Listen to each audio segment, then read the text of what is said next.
Ubat dari tanah Gunung Khof yang telah menyembuhkan penyakit gila dan perancangan barat ke atas tanah Arkhabil.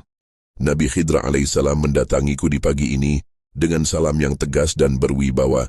Beliau berkata, "Wahai Ahmad, duduklah dan tuliskanlah tanpa keraguan. Sungguh ada nasihat untukmu yang akan menjadi nasihat pula bagi para pengikutmu dan beberapa khabar yang wajib kamu sampaikan.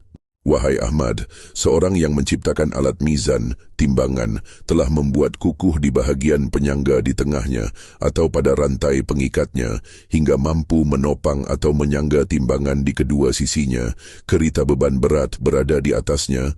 Yang demikian itu adalah perumpamaan bagi penciptaan hati dan akal manusia yang Allah sempurnakan pada diri manusia. Sungguh tidaklah mungkin Allah melemahkan akal seseorang jika hati penuh keimanan dan ketakwaan dan berisi ilmu keduanya, tauhid dan syariat.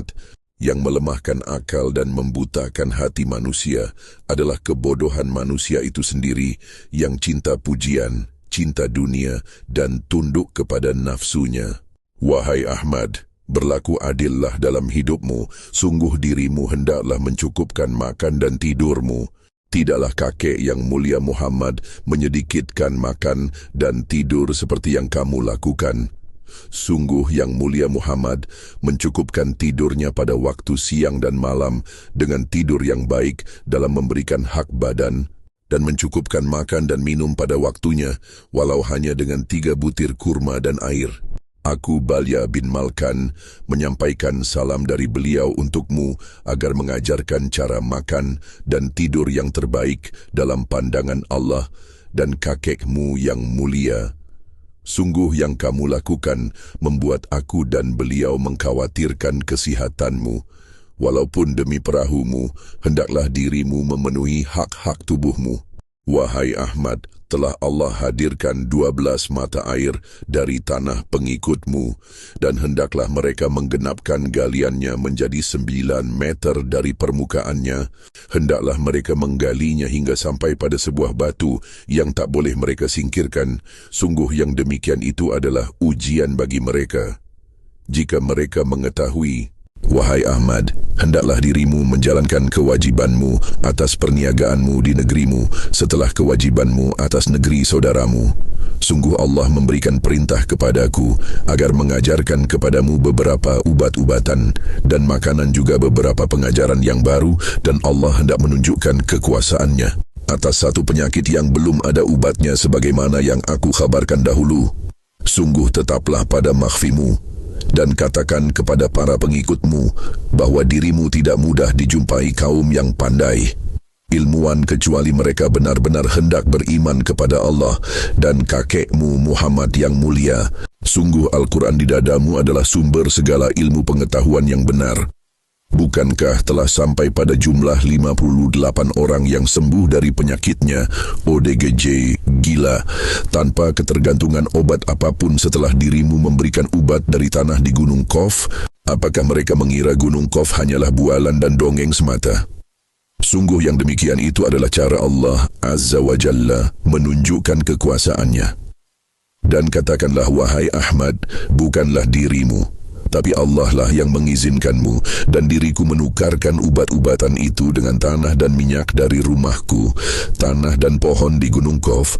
Dan hendaklah seseorang yang memberikan perniagaan minyak itu berlaku jujur dan adil. Sungguh 10% bagian dirinya sangatlah pantas untuk membersihkan dirinya, dan hartanya hendaklah ia memberikan padamu sisanya, hingga dirimu dapat berlaku adil kepada 4 bangunan dalam perahumu.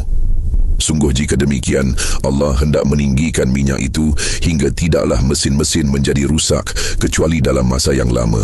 Wahai Ahmad, sungguh di negeri barat itu masihlah mengalami bencana dan mereka menutupi beritanya.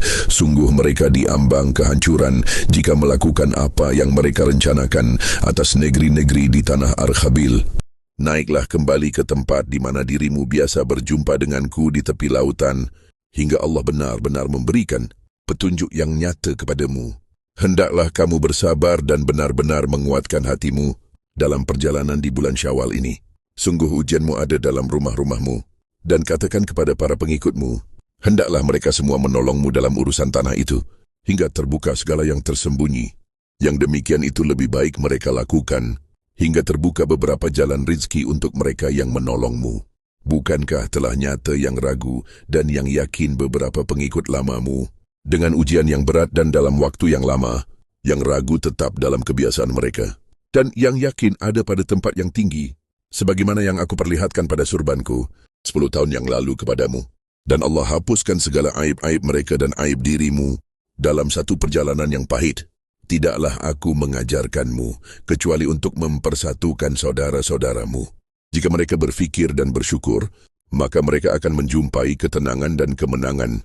Wahai Ahmad, ajarkan kepada 3 pengikutmu hingga mereka memahami takdir mereka, dan janganlah mereka mendahuluimu sebelum mereka benar-benar memahaminya. Yang demikian itu adalah sikap yang bijak dan adab yang tinggi, yang akan membuka hati dan akal mereka. Tidaklah seseorang menyelamu kecuali Allah berpaling darinya. Sungguh yang kamu ajarkan bukanlah apa yang ada pada akalmu, tapi semua datang dari Allah ke dalam hatiku dan hatimu. Wahai Ahmad, sampaikan kepada pengikutmu, bukankah dahulu telah aku katakan bahwa dirinya akan sampai pada takdirnya di tahun 2025. Hendaklah ia tidak ragu dalam mengabdi kepada rajanya.